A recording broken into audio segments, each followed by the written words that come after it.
Diqqət! Bu verilişdə səsləndirilən fikirlər və tibbi məsləhətlər maarifləndirici xarakter daşıyır və ümumi yanaşmanı əks etdirir. Hər bir orqanizm fərdi olduğu üçün ən dəqiq diaqnoz və doğru müalicə yalnız əyani həkim müayinəsi və müvafiq laborator instrumental analizlərdən sonra təyin edilə bilər.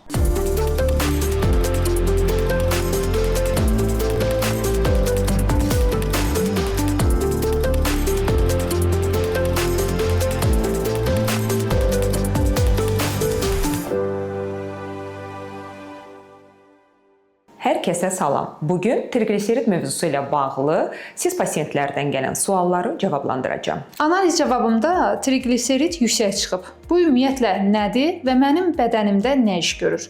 Ümumiyyətlə triqliseridlər orqanizmin enerji daşıyıcısıdır. Onlar bədən enerjisini tənzimləyən və yağ hüceyrələrində depolanan tərkib olaraq yağ molekullarıdır. Orqanizmə əsasən xarici yolla, yəni qida vasitəsilə daxil olan bu ekzogen triqliseridlərin başlıca funksiyası istifadə olunmayan bu enerjini idman hərəkətləri edərkən, yemək arası periodlarda, uzun sürən acılıq zamanlarında və ümumilikdə immun sistemin zəiflədiyi anlarda yenidən qana keçərək hüceyrələrin öz metabolitik fəaliyyətlərini təmin etməsinə bağlıdır. Bəs bu xolesterinlə eyni şey sayıla bilərmi? Xeyr, xolesterinlə eyni şey deyil. Onların hər ikisi lipid növü olmağına baxmayaraq orqanizmdə müxtəlif funksiyaları icra edirlər.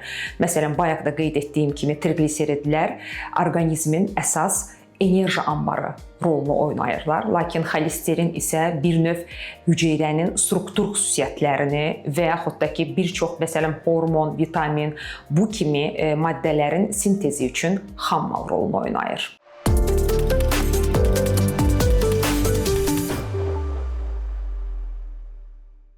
Doktor, mən əslində yağlı yeməklər yemirəm, amma triqliseridim yüksəkdir. Çoxlu şirniyyat və ya çörək yeməyin buna bir adiyyəti ola bilər? Bəli, ola bilər. Bəzən ilk ağla gələn o olur ki, yalnızca yağlı qidaların qəbulu zamanı qanda triqliseridlərin yüksəkliyi baş verə bilər. Lakin bir çox karbohidratlarla zəngin qidalar, un məmulatları, daha çox şəkərli qidaların qəbulu belə qanda triqliseridlərin yüksəlməsinə gətirib çıxara bilər. Bu bir növ artıq şəkərin bədəndə yağa çevrilməsinə və yağ şəklində depolanmasına yol açır.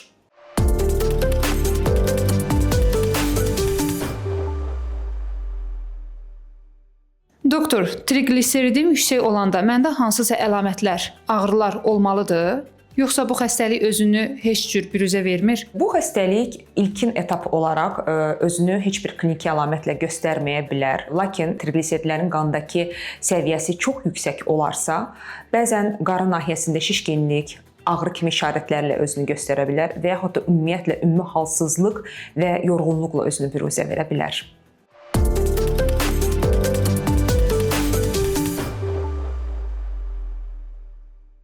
Aytən doktor, bu analizi vermək üçün laboratoriyaya mütləq ac qarına getməyim lazımdır və neçə saat ac qalmalıyam ki, cavabım düzgün çıxsın? Bəli.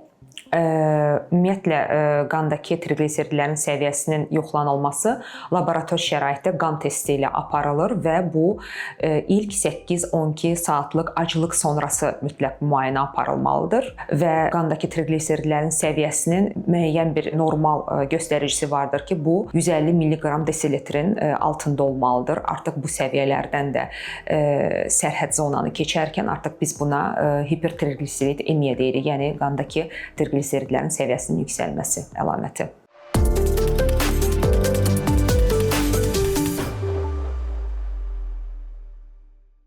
Doktor, mənim 35 yaşım var, heç bir şikayətim yoxdur, heç vaxt da bu analizi verməmişəm. Ümumiyyətlə, triqliserid neçə vaxtdan bir yoxlanılmalıdır? İndi artıq son zamanlar bütün xəstəliklərin rast gəlmə tezliyi daha erkən yaşlarda baş verdiyi üçün laborator analizlərində daha erkən yaşlarda aparılması məqsədə uyğun sayılır. 20 yaşdan yuxarı şəxslərə 5 ildə bir dəfə bu qan testini keçməyi tövsiyə edirik. Artıq 30 yaşdan yuxarı şəxslər üçün isə ən azı ildə bir dəfə triqliserid yoxlanmasını etməsini məsləhət bilirik.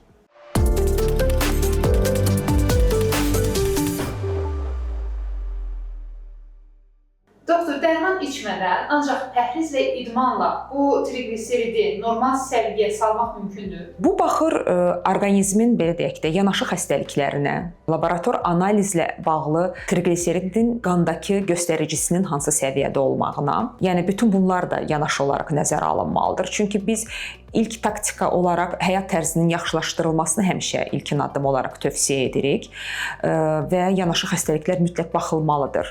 Əgər müalicəyə tabe olmazsa biz ikinci etap olaraq dərman müalicəsinə keçirik və bəzən də belə deyək də çox yüksək səviyyələrdə olmursa, yanaşı xəstəliklər rast gəlməsi olmursa, bəli, pəhrizlə, həyat tərzinin yaxşılaşdırılması ilə, sağlam qidalanma ilə biz buna nail ola bilirik.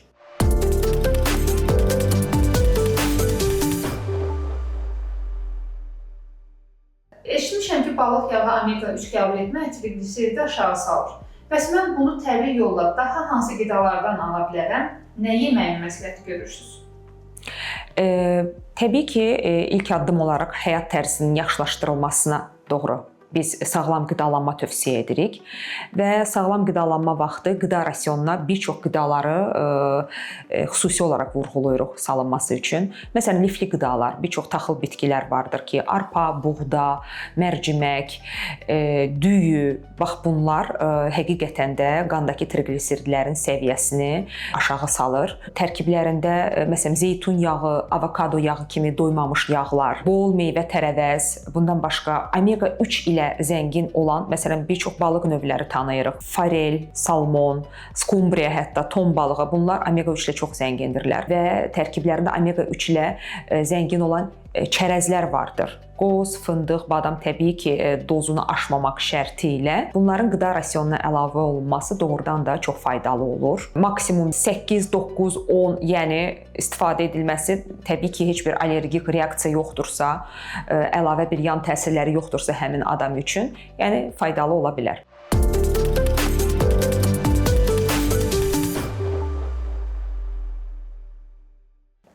Həkim, məndə həm şəkər xəstəliyi, həm də qaraciyər piylənməsi var. Onların triqliseridinin yüksək çıxması ilə bir əlaqəsi ola bilər.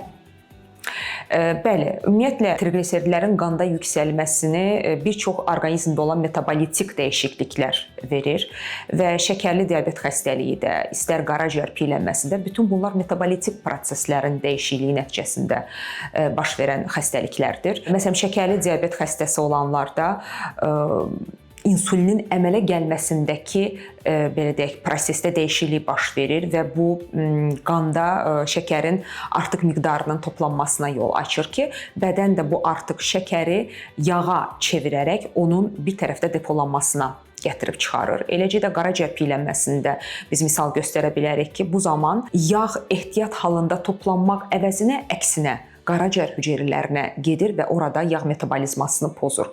Ona görə də yəni bu məsələlər həmişə paralel olaraq gedir. İstər qaraciyər piylənməsi, istər şəkərli diabet zamanı mütləq triqliseridlərin sintezində və yaxud da ki, orqanizmdə toplanmasında da paralel olaraq dəyişikliklər gedir və yüksəldir onları.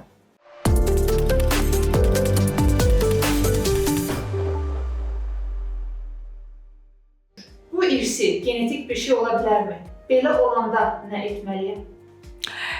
Bəli, bəzi istisna hallar vardır ki, xəstə yaxınlaşır və deyir ki, mən normal həyat tərzimə riayət eləyirəm, sağlam həyat tərzi keçirdirəm, amma niyə mən analiz verərkən mənim triqliseridim yüksək səviyyələrdədir və bu nüansda biz daha çox da nəyə önəm veririk? Hansı səviyyədədir qanda triqliseridin yüksəkliyi? Çünki 500 mg desilitrin üstü olarsa, artıq biz burada müəyyən məqamda şübhələnirik ki, bu insanda genetik faktor üstünlük təşkil edə bilər. Bura həm də erkən yaş göstəricisi daxildir, müalicəyə zəif cavab vermə daxildir, xəstədə pankreatit əlamətlərinin olması təsadüf olunur və yaxud da ki, biz ailəvi hilomikronemiya sindromu dediyimiz bir sindrom vardır ki, bu haqda düşünməyə bizi vadar edir və təbii ki, burada adi dərman müalicələri deyil də, daha müasir və daha yeni genetik dərmanlar vardır ki, onların müalicəsinə daha çox yer veririk və istədiyimiz nəticələri də əldə edirik.